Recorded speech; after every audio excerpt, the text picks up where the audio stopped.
Hi, என்னோடய ஸ்டைலில் நாட்டுக்கோழி குழம்பு எப்படி வைக்கிறதுன்னு பார்ப்போம். ஒரு மிக்ஸி ஜாரில் மிளகு, இஞ்சி, பூண்டு நல்லா பேஸ்ட் மாதிரி அரைச்சி ஒரு பாத்திரத்தில் எண்ணெய், நெய் விட்டு நல்லா காஞ்ச பின்னாடி நம்ம வாஷ் பண்ணி வச்சுருக்க நாட்டுக்கோழியும் போட்டு நம்ம அரைச்சி வச்ச பேஸ்ட்டையும் போட்டு தேவையான அளவு உப்பு போட்டு நல்லா வதக்குங்க.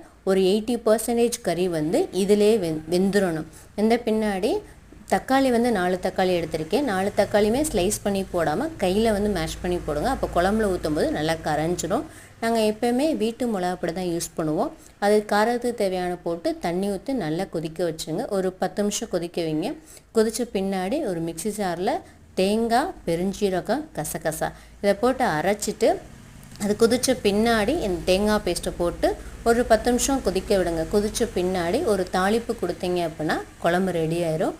தாளிப்புக்கு எண்ணெய், பட்டை, ஏலக்காய், பட்டை, ஏலக்காய், அன்னாச்சி பூ, கடல் பாசி, பெருஞ்சீரகம், வெங்காயம், கருவேப்பிலை இதெல்லாம் போட்டுட்டு ஒரு தாளித்த பின்னாடி குழம்புல ஊற்றிடுங்க. ஊற்றிட்டு நீங்கள் ட்ரை பண்ணி பாருங்கள்.